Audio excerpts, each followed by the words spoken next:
Welcome to Altar, that's the A Life Truth Academy.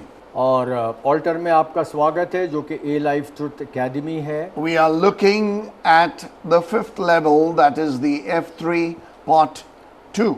और F3 जो कि पांचवा स्तर है उसको उसके दूसरे भाग को हम देख रहे हैं।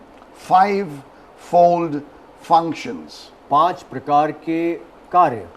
And today we are looking at the 7th and 8th subjects, and they are elders and then deacons and deaconesses. और जो 7वां और 8वां विषय है वो है प्राचीन या पुरनियों का, और फिर उसके बाद में 8वां विषय जो है वो सेवक और सेविकों का है। Hallelujah. Now, when you talk in terms of elders, we normally think about the elders' home, like the old age home. जब हम प्राचीनों के विषय में या पुरनियों के विषय में हम सोचते हैं तो हमें ऐसा लगता है कि जो बूढ़े लोगों का जो घर होता है उसके विषय में, जो कि बड़े कमज़ोर किस्म के होते हैं। Or we would tell our children, respect your elders. और हम लोग भी अपने बच्चों से ये भी कह रहे होते हैं कि अपने जो आपसे जो बड़े हैं उनका आदर करो। Elders in the Bible and in the house of God and in the church are not necessarily old people. और जो बाइबल में जो प्राचीनों के पुरनियों के विषय में कहा गया है वो ज़रूरी नहीं है कि वे बूढ़े हों। When you look at full words in Greek, अगर आप इन शब्दों को जो कि यूनानी भाषा में उनको देखेंगे, that is a bishop or a pastor or an elder or a deacon or deaconess. तो उसके अंदर आपको मिलेगा या तो अध्यक्ष या पासबान या प्राचीन या तो फिर सेवक। They have almost the similar qualifications. ये सबके पास जो एक समानता में या समान रूप से जो योग्यताएं हैं। Although the deacon would be scaled down a little in standards. मानक के तौर पर अगर हम लोग देखें तो जो है एक सेवक या सेविका है उसका स्तर थोड़ा सा नीचे होगा। But this is not a question about high and low. No. ये कोई सवाल नहीं है, कोई प्रश्न नहीं है ऊंचे और नीचे का। The undisputed qualification is one needs to be born again. और इसके अंदर जो योग्यता है पूरी तरीके से जो इसमें सच है और वो ये है कि जो भी है उसके अंदर ये योग्यता होनी चाहिए कि वो नया जन्म प्राप्त किया हो। You get a denominational dead church, so to say. I'm going into the extreme now. And you have, trustees who are not born again. Even unbelievers have just, and non-Christians have seeped into that position and power, and it's a mess. और जैसा आपको बताना मांगते हैं कि ऐसे जो पंथ हैं या हम लोग बोलते हैं कि अलग अलग जो पंथ के जो कलीसियाँ हैं वहाँ पर ट्रस्टीज़ वगैरह होते हैं, और कभी कभी ऐसा हम देखते हैं कि जो अविश्वासी लोग हैं वो कुछ पावर पाने के लिए, कुछ ताकत पाने के लिए जो है वो उसमें घुस आते हैं और उसके सदस्य बन जाते हैं। Some elders, they are nominal Christians. और कुछ प्राचीन जो होते हैं वो एक नामधारी मसीह होते हैं। My grandfather was a Christian. My father was a Christian. When were you born again?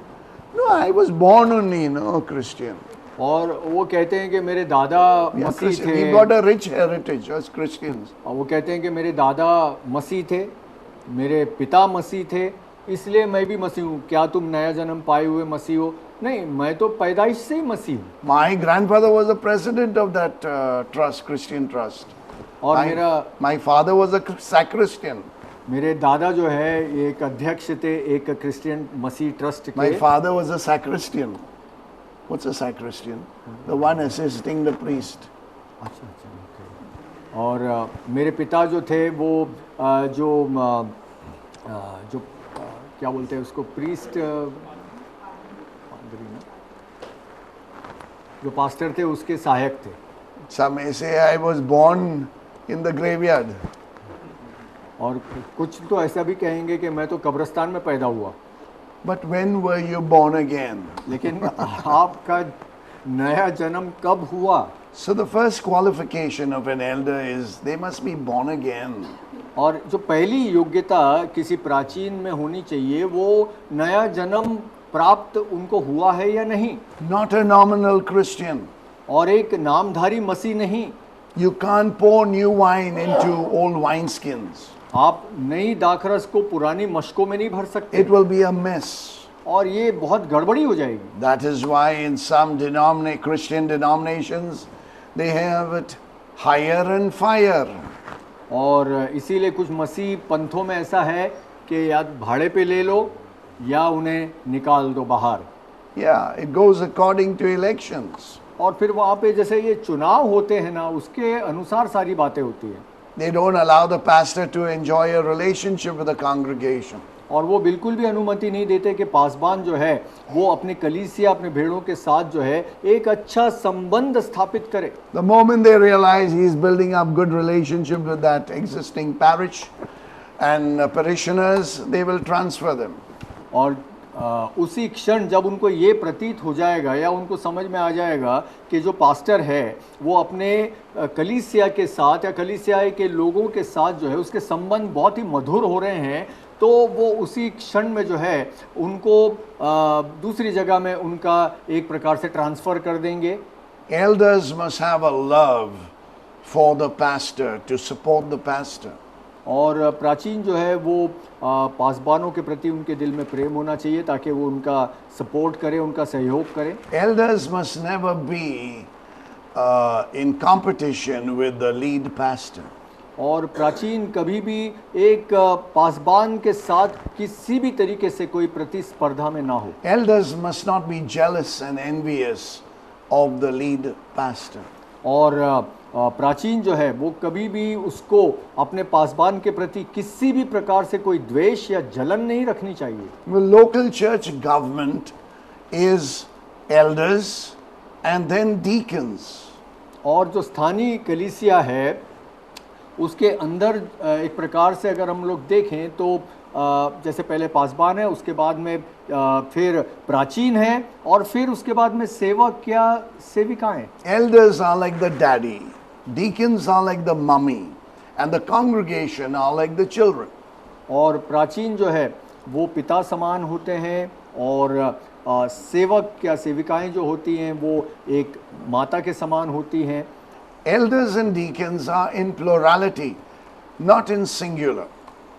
और प्राचीन और ये जो सेवक होते हैं ये एक बहुवचनीय शब्द है, इसके अंदर कभी भी ऐसा नहीं है कि एकाकी हो या वो एकाकी काम करे या अकेले कुछ कर रहे हो। Of course, in a small local church you don't expect a big team, but it's always good to have plurality of leadership and body life in the congregation. ज़रूरी है कि जो स्थानीय कलीसिया में जो है वो बहुवचनीय एक दल हो। कहने का मतलब ये भी है कि हो सकता है कि कलीसिया छोटी हो तो उसमें एक बड़ी टीम या बड़ा दल नहीं हो सकता है, लेकिन ज़रूरत इस बात की है कि कोशिश करें, प्रयत्न ये करें कि अगुओं का एक दल तो हो। I want to make it amply clear, as Abundant Life, Stream and family, we believe that we can have female pastors, female elders, female deacons who are called deaconesses. और एबंडेंट लाइफ इस धारा में रहते हुए हम आपको ये स्पष्ट तरीके से बताना मांगते हैं और ऐसा विश्वास भी हम करते हैं कि एक स्त्री पास्टर हो सकती है, एक स्त्री प्राचीन हो सकती है, एक स्त्री एक डीकेनेस हो सकती है, एक सेविका हो सकती है। In the Word of God, in the New Covenant, it says there's no male and female in the kingdom of God. और नए वाचा के अनुसार जो है ये स्पष्ट है कि कोई भी परमेश्वर के राज्य में कोई भी पुरुष या कोई भी स्त्री नहीं है। Hey, women are not second-class citizens. और स्त्री जो है वो द्वितीय श्रेणी की नागरिक नहीं है। They are co-equals और वो पुरुष के समान है, उनके समानता में है with the men, पुरुषों के साथ। but their functions may differ. लेकिन उनके कार्य जो हो सकता है कि वो अलग हों। Hallelujah. Hallelujah. In the home, घर the में wife has to submit to her husband, and the husband has to love his wife. और घर में अपने पत्नी जो है वो अपने पति के अधीनता में हो और पति जो है अपने पत्नी से प्रेम करता हो। But it doesn't mean that the wife must not love the husband and that the husband should not submit at all to the wife. पर इसका अर्थ ये भी नहीं No. है कि पत्नी अपने पति से जो प्रेम ना करे और पति कभी-कभी अपने पत्नी की अधीनता में ना आए। Ephesians 5 verse 21 makes it amply clear. It begins with submitting one to another. And then it follows with verse 22, saying, wives, submit to your husbands. और इफिसियों 5:21 में पूरा स्पष्ट तरीके से लिखा गया है कि जो है पुरुष और स्त्री या पति और पत्नी एक दूसरे के अधीनता में आए। और फिर 22 में लिखा हुआ है कि जो है पति अपनी पत्नी से जो है वो प्रेम करे या पत्नी अपने पति से प्रेम करे। Hallelujah. Hallelujah. We see that the final decision must be taken by the husband. लेकिन इस बात को भी हम जानते हैं कि आखिरी फैसला जो है वो हमेशा पति करे। So the elders take the final decision. Deacons serve the elders. The wife serves the husband. और आखिरी फैसला जो है वो प्राचीन या पूर्णीय करें और जो सेवक या सेविकाएं हैं वो अपने प्राचीनों के अधीनता में आए। Elders may be a team, but you can have a multi-headed monster. और प्राचीनों का ऐसा दल तो हो सकता है, लेकिन ये बात भी हो सकती है कि कई एक सिरों का जो एक दानव है, एक राक्षस रूपी जो है वो निर्माण हो सकता है। So the team of elders must have a leading elder called the pastor, or they would be a team of pastors. That's fine, no problem. But there should be a lead. लेकिन Not you go, Baba, and you go first. No confusion. Direct. This man is in charge. We will back him. We suggest certain things, but finally he takes the decision. In the home, no confusion. Wife will suggest something, children will suggest something, but the father will make the final decision. Okay, our discussion is over. Brainstorming, heart searching, God seeking. Now I will make a decision. Finish. Very decisive, very clear, very focused. Amen, hallelujah.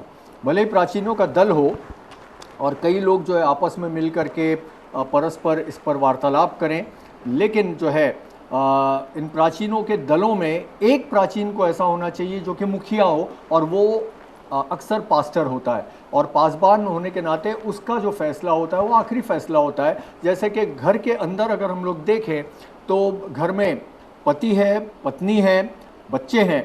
पत्नी अपनी कुछ राय देती है, बच्चे अपने कुछ राय दे सकते हैं, और ये सारी बातें होती है। तो जो पिता होता है आखिर में, दिन के आखिर में, वो ये कहेगा कि ठीक है, सारी बातें हो गई, हमने अपने अपने दिलों को, अपने अपनी बातों को हमने रख दिया परमेश्वर के साथ, हमने जो एक प्रकार से परमेश्वर की उपस्थिति में सारी बातों को रखा। अब जो है आखिरी फैसला जो है वो ये होगा। Hallelujah. Hallelujah. The elders must have the Christ-like character. और प्राचीन को जो है एक मसीह के प्रकार का एक चरित्र उसके पास होना चाहिए, And they must have the Holy Ghost charisma. और उनके पास पवित्र आत्मा का करिश्मा होना चाहिए। So the fruit of love जो and the gifts of love. और प्रेम का वो फल और प्रेम के वरदान, Or the gifts of power. और ये जो सामर्थ के वरदान, And thirdly, the conduct of Christ. और फिर मसीह का आचरण। So you have the fruit of the Spirit, which is Galatians 5, 22 and 23.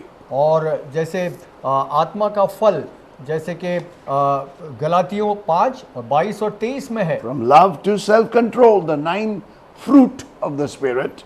और जैसे कि प्रेम से लेकर के संयम तक, जैसे कि 9 वो फल के अलग अलग प्रकार, जो 9 प्रकार हैं अलग। And when I speak about the elders, I'm speaking also about the deacons और and deaconesses. जब मैं प्राचीन के विषय में बात कर रहा हूं तो फिर मैं सेवकों के विषय में भी कह रहा हूं और सेविकाओं के विषय में भी कह रहा हूं। And the third one is conduct of Christ, that is walking in the Spirit. और फिर जो है मसीह का आचरण जैसे कि आत्मा में चलना। Now, when we see qualifications in the Bible, what Apostle Paul writes in Timothy and Titus, और the फिर qualifications of the elders or bishops or pastors, and then the qualifications of the deacons and deaconesses. और यहाँ पर हम देखते हैं कि किस तरह से पौलुस जैसे तीतुस पहले अध्याय के 5 से 14 में वो लिखता है कि प्राचीनों के जो योग्यताएं हैं और फिर उसके साथ साथ में जो सेवक और सेविकाओं की जो योग्यताएं हैं उनके विषय में वो बताता है। So, Apostle Paul gives those qualifications. और पौलुस प्रेरित ये योग्यताएं देता है। In Titus, he tells his spiritual son, Titus, who is ordained as the bishop of Crete. और पौलुस जैसे तीतुस को जो उसका एक आत्मिक बेटा था जो कि अध्यक्ष था क्रेते की कलीसिया का। Titus chapter 1 verses 5 to 14. और तीतुस 1:5 से 14 पद में। And also in 1 Timothy. और पहले तिमुथी में भी। Well, Peter too writes it in 1 Peter chapter 5 verses 1 to 4. और पतरस भी लिखता है पहले पतरस 5वें अध्याय और 1 से 4 पद में। I want you to read these passages in your private study. आप अपने निजी अध्ययन में जो है हम चाहते हैं कि आप इन अंशों को या इन वचनों को आप पढ़ें और अध्ययन करें। So this charisma, these gifts of power are seen in 1 Corinthians chapter 12. और पहला कुरिन्थियों 12 में जो लिखा है ये सामर्थ के सारे वरदानों के विषय में। Verses 1 to 12, the 9 gifts of the Holy Spirit. और 1 से 10 में जो है लिखा हुआ है ये 9 वरदान पवित्र आत्मा के। Hallelujah. Hallelujah. And walking in the Spirit. और Fine. फिर आत्मा में चलना। Okay, now all these qualifications you read, that's all great. ये जो आप योग्यताओं के बारे में आप पढ़ते हैं तो ये ठीक है, ये बहुत अच्छी बातें हैं, अच्छी महान बातें हैं। People looking at it, they can point a finger and say, hey, what, this fellow doesn't have these qualifications. लेकिन Or आप the person going to be an elder says, oh, I cannot live to this. अगर आप किसी व्यक्ति को या प्राचीन को देखेंगे तो ये आप ये सोचेंगे योग्यताओं को पढ़ने के बाद कि ये तो व्यक्ति के अंदर वो योग्यताएं नज़र ही नहीं आती। और कोई अगर प्राचीन के उस पद के ऊपर आना चाहता है तो वो उसको पढ़ करके पहले ही डर जाएगा कि मैं तो ये सब कर ही नहीं सकता। But I believe positionally we are perfect in Christ. लेकिन हम विश्वास करते हैं कि स्थानीय रूप में अगर हम लोग देखें स्थान के रूप में तो हम सब के सब मसीह में सिद्ध हैं। And experientially we are getting there. और अनुभव के तौर पर जो है हम वहाँ तक पहुँच रहे हैं By faith विश्वास के द्वारा and by the grace of God. और परमेश्वर के अनुग्रह के द्वारा। Faith is our responsibility. The grace of God is 100% God. और विश्वास जो है हमारी जिम्मेदारी है और अनुग्रह वो परमेश्वर का है। But certain qualifications are clear, crystal clear. और कुछ कुछ जो योग्यताएं हैं वो बिल्कुल एकदम स्पष्ट हैं। You cannot be bashing up your wife and children and like a sadist and be an elder in the church. No way. आप किसी भी तरीके से क्रूरता के साथ You जो है need to be defrocked. आपकी पत्नी या बच्चों को आप प्रताड़ित नहीं कर रहे होना चाहिए या आप उनको दचेड़ना उनको पीटना नहीं चाहिए और फिर जो है आकर के आप फिर आपने कलीसिया में आप खड़े हो Rule your house well, divine order. और आपने घर के अच्छे आप चलाने वाले हों ताकि आपका जो घर है वो पूरी तरीके से जो एक व्यवस्थित रहे, तरतीब में रहे। Hello, you have to be a husband of one wife. हाँ, ये भी बात ज़रूरी है कि आपको एक ही पत्नी का पति होना चाहिए। Hallelujah. Hallelujah. And you have to be a wife of one husband. और आपको भी एक ही पति की पत्नी होना चाहिए। One of the other qualifications which you are seen very tangibly is you cannot be a drunkard. You cannot be an alcoholic and be an elder. और एक और जो योग्यता है वो एक साफ तौर पर दिखाई देती है कि एक प्राचीन को किसी भी तरीके से जो है एक शराबी या पियक्कड़ नहीं होना चाहिए कि एक शराबी हो, पियक्कड़ और फिर वो आकर के कलीसिया में खड़ा रहे। not into any addiction. किसी भी तरीके से कोई भी नशे की लत वाला ना हो। I believe in all this, you need to have the fear of God और deep down. आमीन। और बिल्कुल एकदम भीतरी अंदरूनी तरीके से जो है हम इस बात को मानते हैं कि आपको परमेश्वर के भय में रहना चाहिए। The fear of God is the beginning of wisdom. You have to be crowned with wisdom to rule the house of God. Hallelujah. With wisdom, with God's practical knowledge. और Hallelujah. Practical knowledge is wisdom. और परमेश्वर का भय जो है वो बुद्धि का आरंभ है। ये परमेश्वर के वचन में दर्ज है और परमेश्वर की कलीसिया में हमें उसी बुद्धि से जो जिससे हम शिरोमणि बनते हैं उसी के द्वारा जो है हमें कलीसिया में कार्य सारे हमें करने बहुत ही ज़रूरी है। और व्यावहारिक तौर पर जो है अगर हम परमेश्वर से बुद्धि को पाएंगे तो हम व्यावहारिक तौर पर सारे कामों को हम कलीसिया में कर पाएंगे।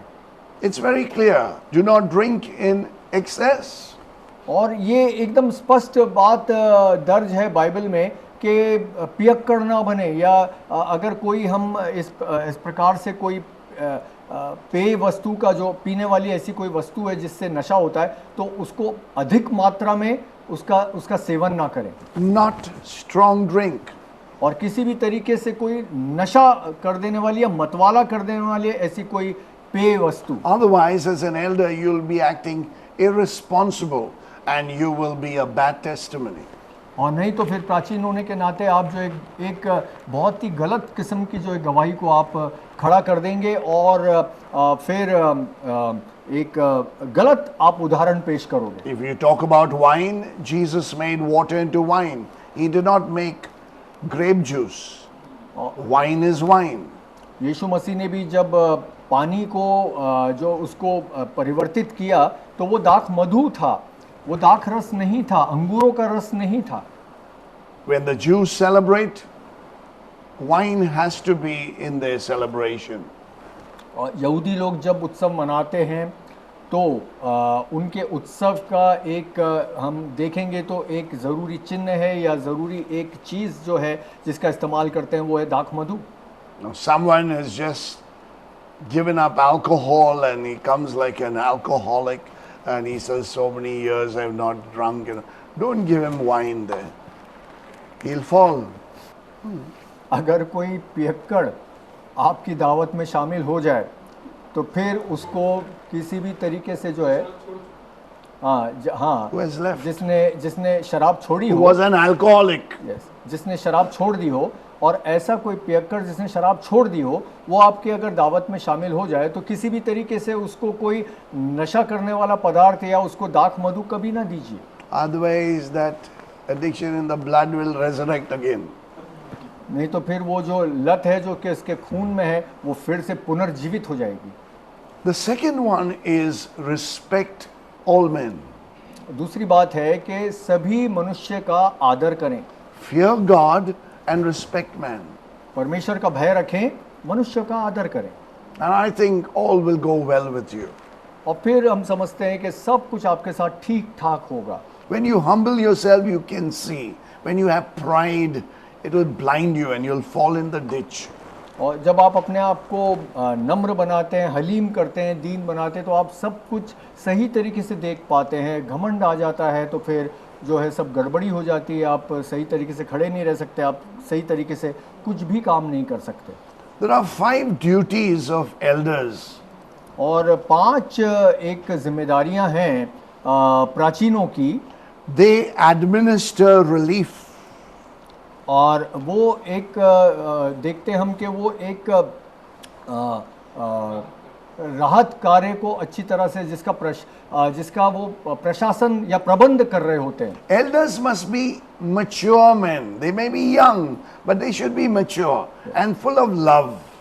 और प्राचीन लोग जो होते हैं वो परिपक्व पुरुष होने चाहिए, व्यक्ति होने चाहिए। हो सकता है कि वो जवान हो लेकिन प्रेम से भरे हुए और परिपक्व होने चाहिए। Administrators in elders can be strict, but they must have love. और हो सकता है कि जो प्राचीन हैं जो कि प्रबंध करने वाले भी हों, लेकिन ठीक है, प्रेम होना चाहिए। भले ही वो सख्ती के साथ कुछ बातों को ला रहे हों, लेकिन प्रेम होना बहुत ज़रूरी है। Because when you have love, you do not punish, you discipline with that strictness Praise God. and firmness. Hallelujah. But you don't punish, you don't take vengeance, Yes. you discipline. Your motive is getting the good out of that person, Amen. not to play politics and sidetrack and push down someone, put someone else up. Be fair and just and true and extend loving kindness. आमेन। और जब एक प्राचीन है जो कि प्रेम से भरा हुआ होता है, तो वो फिर इस बात को ध्यान रखेगा कि वो सारे काम प्रेम से कर रहा हो और वो सज़ा देने वाला ना हो, बल्कि अनुशासित करने वाला हो, जिससे कि उस व्यक्ति के अंदर जिसे एक प्रकार से अनुशासित किया जा रहा हो, उसे नीचे दबाया या गिराया नहीं जा रहा हो, लेकिन उसके भीतर से अच्छी बातें, उसके अंदर जो काबिलियत है अच्छी, उसको उबारा जाए, उसको बाहर निकाला जाए, ताकि उसका फिर से जो है सही तरीके से इस्तेमाल हो या वो फिर से परमेश्वर की कलीसिया में कार्य करने लगे। Look at the authority above all authorities. The foundation of God's throne are two things. परमेश्वर के जो सिंहासन है उसकी नींव जो है वो दो बातें हैं, Justice एक न्याय and righteousness. और एक धार्मिकता। And truth, two other things. Truth and loving kindness, that is love in action, goes before them. So you have four pillars underneath the throne of God. और फिर हम देखते हैं कि दो और बातें हैं, जैसे कि एक सच्चाई या सत्य, और फिर प्रेम पूर्ण कार्य। ये भी दो उसके पाए हैं जो कि परमेश्वर के चार जो पाए हैं उसके सिंहासन को मजबूत खड़ा करते हैं और उसके ये नीचे पाए जाते हैं। So when you administer relief, it's Acts chapter 11 verses 29 and 30. और जैसे जो है राहत कार्यों का प्रबंधन इसमें हम देखते हैं, तो प्रेरितों के काम के 11वें अध्याय और 29 और 30वें वचन में हमें मिलता है। If you are a loving elder, then you should be a giving elder. You cannot have an elder who is not giving their tithes and offerings to the local church. You don't choose that kind of an elder. Come on now. अगर आप प्राचीन हैं तो आपको प्रेमी तो आपको होना ही चाहिए, प्रेम करने वाले तो होना चाहिए, साथ साथ में आपको अच्छे देने वाले भी होना चाहिए, क्योंकि ऐसे प्राचीन की आप कल्पना नहीं कर सकते जो कि अपने भेंट, अपने दशांश को सही तरीके से ना दे रहा हो। ऐसे प्राचीन को रखने का क्या फ़ायदा। Forgiving elder. और एक देने वाला प्राचीन, क्षमा करने वाला प्राचीन। Hallelujah. Hallelujah. Those will be matured elders. और यही जो है परिपक्व प्राचीन होंगे। Hallelujah. Hallelujah. Okay? Correct error. Secondly, elders, their duty is to correct error. और ये जो दूसरे उनके जो जिम्मेदारी है वो है कि कोई भी अगर किसी भी प्रकार से कोई गलतियां हैं, कोई कमजोरियां हैं, तो उसको वो सही करने वाले हों, गलतियों को सुधारने वाले हों। Acts 15 verses 4, 6 and 23. और Again for homework.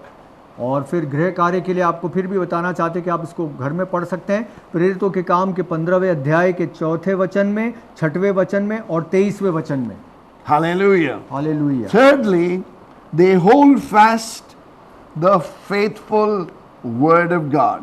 और फिर प्राचीनों को परमेश्वर के वचन में पूरी तरीके से उनको विश्वास योग्य बने रहना है। Titus chapter 1 verses 5 and 9. और तीतुस पहला अध्याय 5वां और 9वां वचन। And of course, elders must rule well. That's the fourth one in 1 Timothy chapter 5 and verse 17. और फिर जो है एक प्राचीन जो है वो अच्छा शासन करे, पहला तिमोथी 5:17 के अनुसार। When you rule well, you are efficient and effective. जब आप अच्छा शासन करेंगे तो फिर आप एक प्रकार से प्रभावशाली होंगे और अपने जो है काबिलियत को आप दर्शा रहे होंगे। Elders and deacons must have a servant heart.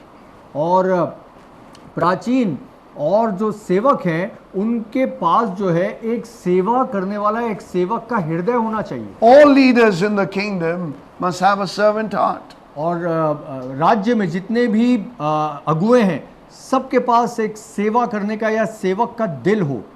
Hallelujah. Hallelujah. So, they must not be lazy, और उन्हें किसी भी तरीके से जो है ना आलसी नहीं होना चाहिए, must be willing to lead, और अगुवाई करने के लिए हमेशा तैयार रहें, willing to show the way. रास्ता दिखाने के लिए हमेशा तैयार रहें। The other day, किसी दिन we had this cleanup on Carter Road, तो कार्टर रोड पर कुछ साफ सफाई का काम था, removing plastic bags and some rubbish from the mangroves that they don't get choked and die.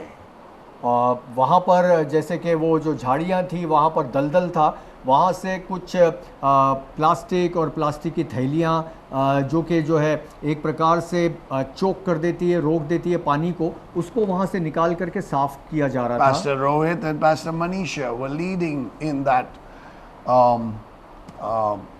into that whole ministry of cleanup. And this is working with unbelievers as well. And 5 churches were involved.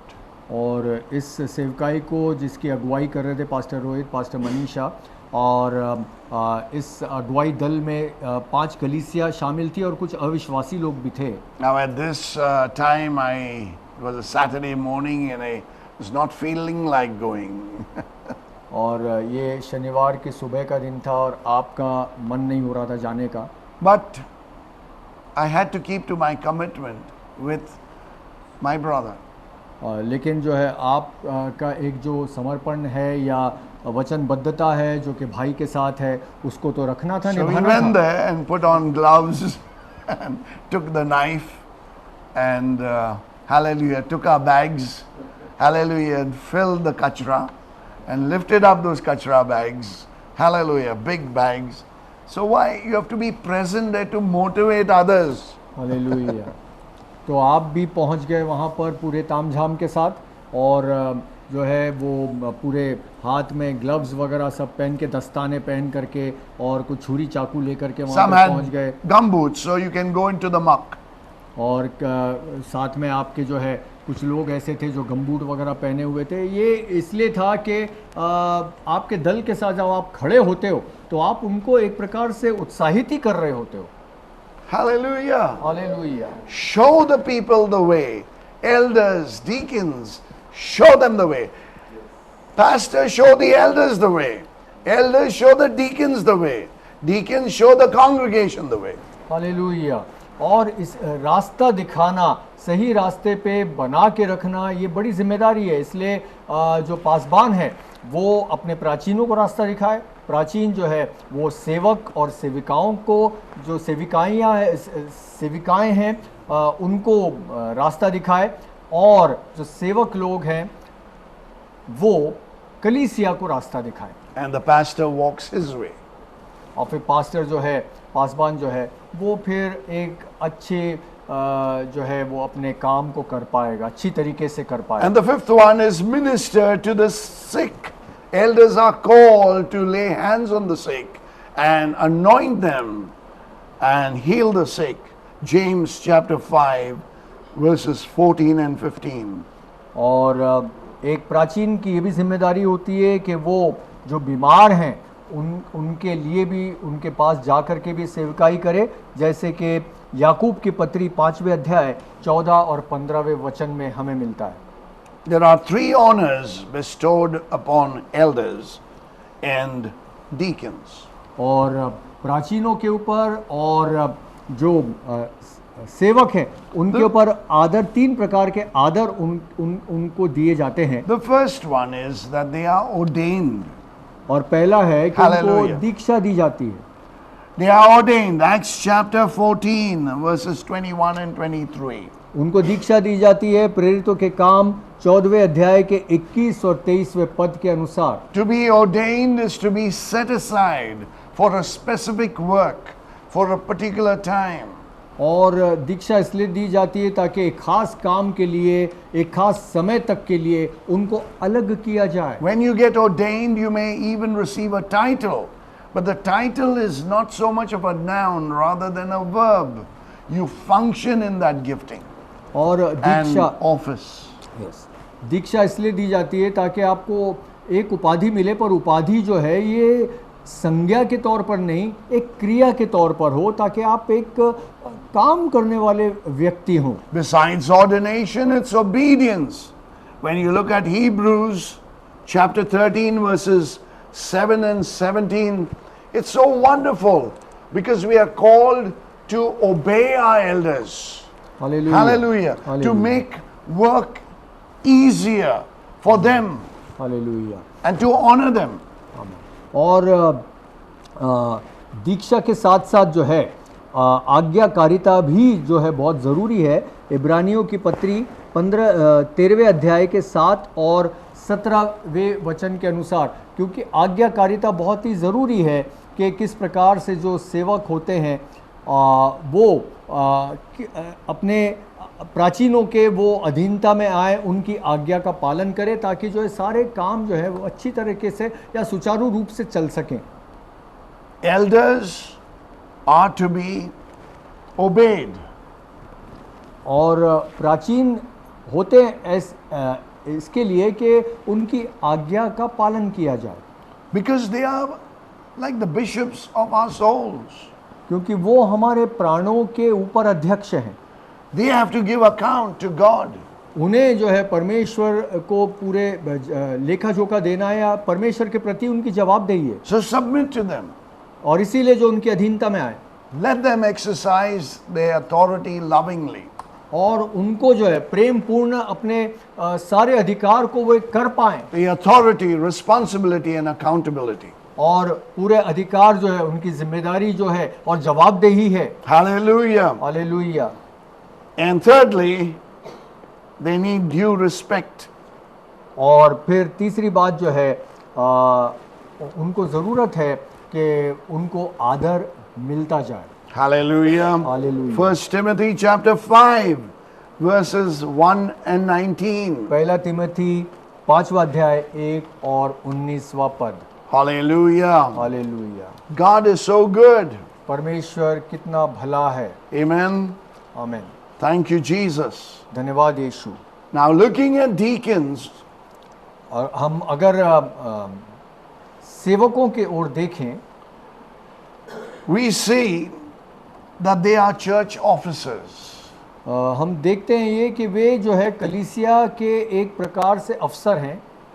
It's their office to ये- be a deacon or a ये- deaconess. ये उनका एक कार्य क्षेत्र है या कार्यालय है कि वो एक सेवक हो सकते हैं या एक सेविका हो सकते An हैं। ordination is done in public so that the congregation would understand that authority is being vested into this person. Their responsibility or they are responsible for this particular function. और उनको सार्वजनिक तौर पर जो है लोगों के सामने उनको दीक्षा दी जाती है, ताकि उनका एक अधिकार क्षेत्र और फिर उनकी जो जिम्मेदारी क्या है वो तय की जाती है, ताकि लोग समझ सकें कि उनका कार्य क्या है और उन्हें भी पता हो कि उनकी जिम्मेदारी और उनकी जवाबदेही क्या है। They can be ordained by the elders or the pastor, and in the New Testament they were ordained by the apostles in Acts chapter 6 verses 1 to 6.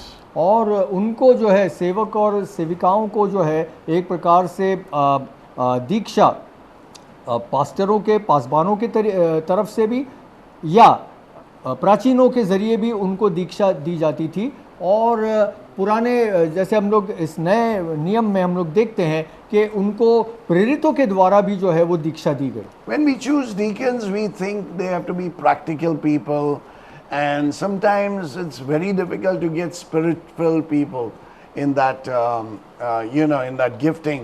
So we are tempted to make that person a deacon, but they are not spirit-filled. They are very carnal. They react, and that's very dangerous. But when you look at the deacons of Stephen and Philip and all the others, they were spirit-filled, filled with wisdom, filled with the fear of the Lord. What qualifications! Hallelujah. Hallelujah. और हम लोग जब सेवक या सेविकाओं को हम लोग देखते हैं तो हम लोग जो है कई बार ऐसा होता है कि उन्हें आत्मा से भरे हुए व्यक्ति होना चाहिए, लेकिन कभी कभी ऐसा होता है कि जब आत्मा से भरे हुए ऐसे लोग हमें नहीं मिलते तो हम लोग एक प्रकार से जो है लोभित हो जाते हैं कि हम बाहर जो सांसारिक तौर पर जो काम कर रहे होते हैं हम उन्हें जो है वो सेवक बना दें, सेविका बना दें ताकि वो लोग उस कार्य को करें। लेकिन अगर वो आत्मा से भरे हुए नहीं है तो फिर वो किसी न किसी प्रकार से जो है वो अपना एक रिएक्शन देंगे और फिर गलत तरीके से वो व्यवहार करेंगे और फिर वो गड़बड़ी हो सकती है। लेकिन अगर हम बाइबल में के कुछ हम सेवकों को देखेंगे जो कि आत्मा से भरे हुए थे, जैसे कि स्तिफनुस था, जैसे फिलिपुस था, और जैसे हम देखते हैं कि तिमोन था, ये सारे जो एक प्रकार से सेवक थे आत्मा से भरे हुए थे। Okay, those 7 deacons were taken and then 2 turned into evangelists, ये Stephen and Philip. 7 सेवकों को लिया गया और 2 तो उसमें सुसमाचारक बन गए। But Nicholas went astray. लेकिन जो निकोलस था वो कुछ अलग रास्ते पे That's चला where गया। the book of Revelation talks about the Nicolaitans. He was the founder of some rubbish, और इसीलिए प्रकाशित वाक्य के अंदर लिखा हुआ है became cultish. निकोलाइयों के बारे में, क्योंकि वो थोड़ा सा भटक गया और उसने कुछ ऐसी बातें जो है वो लिख दी या बता दी जो कि मतलब बहुत ही कोई बिल्कुल एकदम गलत थी या एकदम कूड़ा कटकट थी। Even in Apostle Paul's life, he had to just ostracize some people, और पौलुस के जीवन में भी उसको भी कुछ लोगों को बिल्कुल reject them, उनको तिरस्कार करना पड़ा because they went the wrong way. क्योंकि वो गलत मार्गों पर चले गए। Never go the Cain's way, never go the Balaam's way, और never go the Korah's way. और कैन के और बालाम के, कोरा के रास्तों पर कभी न जाएं। Hallelujah. Hallelujah. Praise God, deacons are named with bishops for the qualifications. और परमेश्वर का धन्यवाद हो कि योग्यताओं के विषय में जो है सेवकों की योग्यताएं जो जुड़ जाती हैं अध्यक्षों की योग्यताओं से। A distinct deaconess mentioned even on our calendar this year is none other than Phoebe. और In एक Romans chapter 16 and verse 1. और रोमियो 16वें अध्याय के पहले वचन के अनुसार जो है एक खास सेविका के विषय में जो कि हमारे इस साल के दिनदर्शिका में है और उसका नाम था फीबे। A deaconess is a female form of a deacon, a female attendant in church ministry. और कलीसियाई सेविकाई में अगर देखें तो एक स्त्री रहती है जो कि एक सहायक रहती है या एक सेविका के तौर पर रहती है, जो कि एक सेवक जो एक पुल्लिंग है उसका स्त्री का जो भाग है स्त्रीलिंग के तौर पर हम देखते हैं तो डीकेनेस या सेविका। And interestingly, she is called a servant of the church. और दिलचस्प बात यह है कि उसको कहा गया कि कलीसिया की एक दासी है। We are very happy to be called a servant of God. और हम बहुत ही खुश होते हैं, आनंदित होते हैं जब हमें कोई कहता है कि तुम जो है परमेश्वर के दास हो। But suppose I introduce my friend Reverend Justin as a servant of the church. He may feel bad. मान लीजिए कि जो आप हैं मेरा परिचय ये कह के करवाएं कि जो है रेवरेंड जस्टिन जो है वो कलीसिया के सेवक हैं, तो मैं बुरा मान सकता हूँ। But if I say you're a servant of God, come in. लेकिन अगर आप ये कहें कि आओ आप तो जो है परमेश्वर के दास हो, आओ, I'm very happy. तो फिर मुझे बहुत ही खुशी होगी। In other words, the function of a servant is a servant.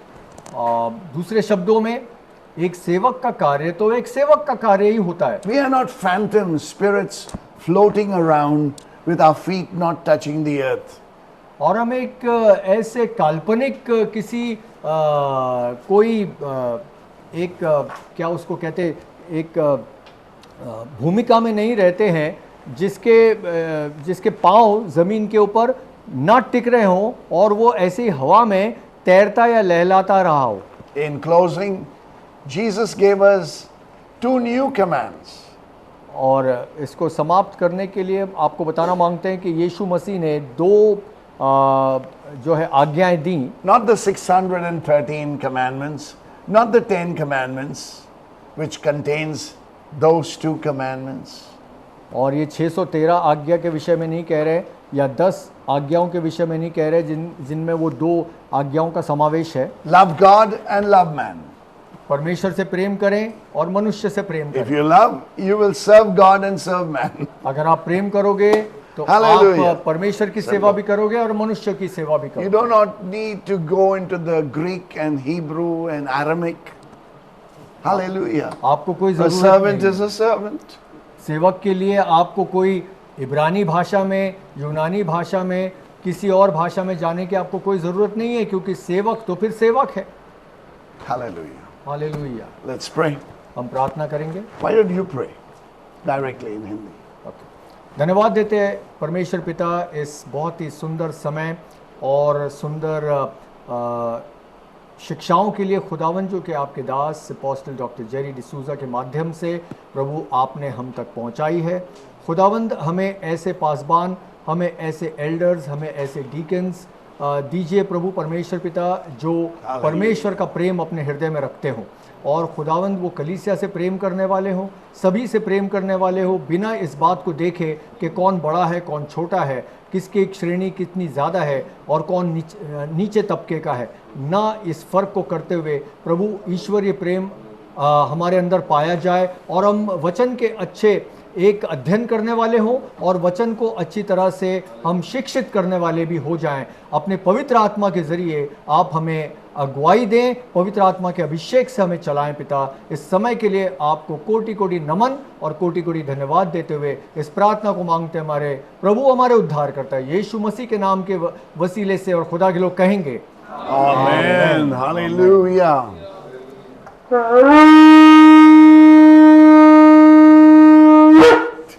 Amen.